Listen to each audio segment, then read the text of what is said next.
Welcome to the deep dive.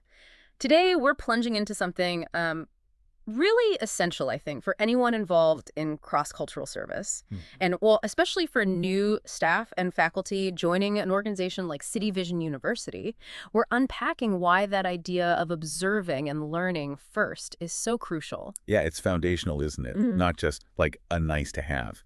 And for this deep dive, we've gathered some really interesting material. Okay. We've got stuff about City Vision University itself, its mission, vision, how it got started, its whole approach.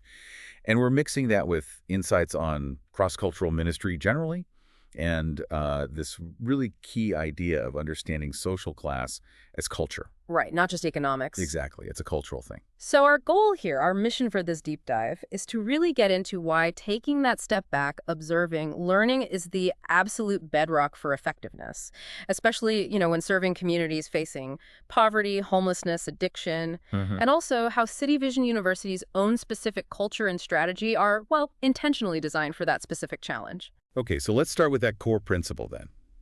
The sources keep coming back to it. Observe and learn first, particularly in cross-cultural ministry contexts.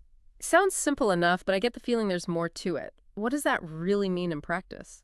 Well, it's definitely not just passive watching. It's more about cultivating a real posture of learning, an active thing. Nostra, okay. Yeah, like you're consciously deciding to prioritize understanding the other person, their culture, their context, before you jump in. Before you try to explain yourself or offer your great ideas or, put your own assumptions onto things. So it's less about collecting facts and more about trying to grasp their reality from their perspective. Precisely. And it's fundamentally relational. This isn't some academic exercise you do from a distance. Observing and learning first. That's how you start building trust. It's Oh, how you show respect. It's the first step in making a genuine connection across cultures. You're basically saying, hey, understanding you matters more to me right now than being understood. that makes a lot of sense. And it sounds like it's not just a quick first step, but maybe a longer commitment. Oh, absolutely. The sources are pretty clear on this. Taking this stance means you have to be willing to be changed by the experience yourself. Interesting. They're not just there to change others. Real engagement transforms you. And, culture isn't static, right? It's always shifting. True. So effective ministry, effective service, it needs ongoing cultural analysis. You've got to keep learning. Always. Okay, so building on that need to understand deeply, the sources then introduce this really critical angle: social class as culture. Yes. And this seems central to understanding places like City Vision. It really is. Yeah. Because if you're working mainly with people from what the sources call non-dominant class backgrounds, this understanding is just vital. Social class, they argue, isn't just about how much money you have. Right. It's this complex mix. You've got the objective stuff, income, assets, education level, the kind of job you do. Sure, the usual metrics. But then you've got these really significant subjective factors too. Yeah. Oh, speaker. Speaker. Subject, like how you experience things. Exactly. Like your history or your group's history with trauma or oppression, that shapes things profoundly. And your actual class culture, the way you were raised, communication styles, values, food, lifestyle, Wow. your social status within your own community, and importantly, who your close network is. Their class identity influences yours. So it's really your whole lived world, not just a number on a spreadsheet. That's it. Yeah. And to make it a bit clearer, the sources talk about 4 dimensions of class identity. There's class background, your past, your upbringing, maybe trauma exposure related to that. Okay. And class access, what resources, education networks you can tap into now. Yeah. So often key for upward mobility if that's the path. Mhm. And class identification, who are your people now? What's your work environment like? Interestingly, in ministry, the goal might actually be a sort of downward mobility and identification to connect better. Right, aligning with the community being served? Yes. And finally, class consciousness. Your intellectual grasp of how class systems work, how classism operates, and where you fit in. That takes ongoing learning, reflection. And the sources use these broader terms, dominant class and non-dominant class, to help simplify things a bit. They do. Dominant class is generally your upper middle class and up. Non-dominant is lower middle, working class, and below. It helps get past that thing where almost everyone just says they're middle class. Yeah, that can hide a lot of differences. It really can. And this is where it gets fascinating. These different class backgrounds often develop into distinct cultures with quite different values. Okay, and this isn't about judging them as better or worse. Not at all. The sources stress these are often adaptive strategies, values that make sense and help you survive or thrive in a particular environment. Can you give some examples of those contrasts? Sure, you might see a focus on low cost being prioritized in one context versus high quality in another, or decision-making that's very relational based on who you know and trust versus processes that are highly structured and orderly. Valuing the practical and immediately useful over the purely theoretical. And a really big one. Environments where trauma is common, almost expected, versus those where trauma is avoided or seen as a major disruption. Wow, that's a stark difference in worldview. It is. Even how organizations are viewed, sometimes more like a family, other times strictly like a business. Again, these are adaptations. So, understanding this classes culture idea leads us right into a major challenge for organizations serving the poor or those in recovery, this concept of cultural distance. Exactly. This borrows from missiology, actually, thinking about degrees of separation. Isu is working within your own culture. E1 means there are some differences, maybe 1 degree of separation, but still overlap. E2 means significant cultural differences, 2 degrees removed. Okay, E0, E1, E2. Right. And the principle here is huge. A big driver of ministry effectiveness is how well you can reduce the cultural distance between your organization's core culture and the culture of the people you're serving. And this is where typical higher education often runs into problems, according to the sources. It often does, yeah. A lot of traditional higher ed can operate at that E2 distance from, say, the community served by a rescue mission or an addiction recovery center. How so? Well, tends to be very theoretical, sometimes feels detached from immediate practical needs, and it's usually centered in dominant class culture and values. Uh-huh. And the tough part is, the sources suggest that the more formal education someone gets in that system, the more culturally distant they might become from the very people they want to serve. Wow. That's counterintuitive, but I can see how it could happen.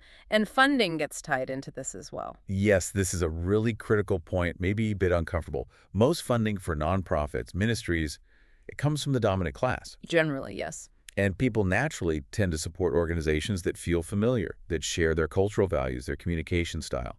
So individual fundraising models, while they can work, can create this, like, subtle pressure for staff or the organization itself to assimilate upwards, to adopt dominant class norms, to resonate better with donors. And the sources called that cultural gentrification. That's the term they use. The organization or its key people might unintentionally become culturally gentrified. Increasing the distance from their clients. Exactly. Which can really limit how effective they are and especially limit their ability to develop leaders from the community itself. The sources use this visual of bridge building. Right. You want an optimal bridge, but sometimes the culture creates a bridge that's too high, too distant. It doesn't actually connect where it needs to. Okay, so this really sets the stage for why City Vision University's approach is so different. How do they try to be that better bridge? Well, their whole mission and vision seem explicitly designed to tackle this cultural distance issue head-on. Remind us what that mission is. Their mission is about using online education to transform lives through, and they name these specifically, Jesus, justice, and technology. And they talk about reinventing Christian higher education to be radically affordable and actually relevant for people serving the poor and addicted. Radically affordable and relevant. That's a bold goal. It is. They aim for twice as relevant at half the cost.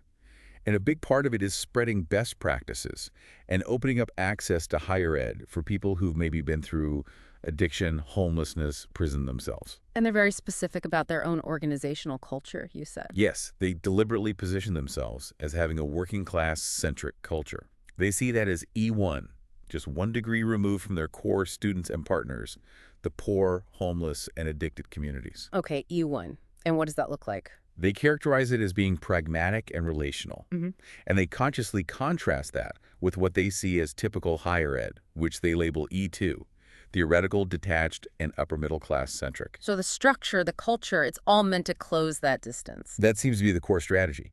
By focusing intensely on this specific group and using online tech to get knowledge into the Christian movement already working in these areas, they aim to be, as they put it, culturally fluent and relevant. They talk a lot about investing in contextualizing education, making sure it fits the real-world situations their students are in. And does this show up in their day-to-day values and practices? Absolutely. Look at their emphasis on practical education. They value practitioner experience, people who've actually done the work, sometimes over purely academic credentials. They actively fight that academic disconnect. So courses are designed for the job. Highly customized for the work environment, yes. And then there's radically affordable education. Being less than half the cost of similar options isn't just about finances. It's a cultural statement. Yeah, it signals values like frugality, efficiency, which connects to their tech focus, but also resonates culturally with the communities they serve. It acknowledges the economic realities. And you mentioned their history plays a role too. Definitely. Their roots are deep in movements like rescue missions, Christian community development, the Salvation Army, Christian recovery groups, Black and Hispanic church traditions. These are all pretty class-centric movements, aren't they? Inherently so, often very relational, focused on practical needs. So that history, that organizational DNA, it kind of gives CVU an organic connection, a shared cultural grounding with the people they aim to serve. Okay, so let's circle back then. We started with observe and learn first. Given everything we've just unpacked about City Vision's specific mission, its class-centric culture, why is that initial posture absolutely vital, maybe even non-negotiable for someone new joining their staff or faculty? Well, because even with an organization designed to minimize it, that cultural distance is still a factor, right?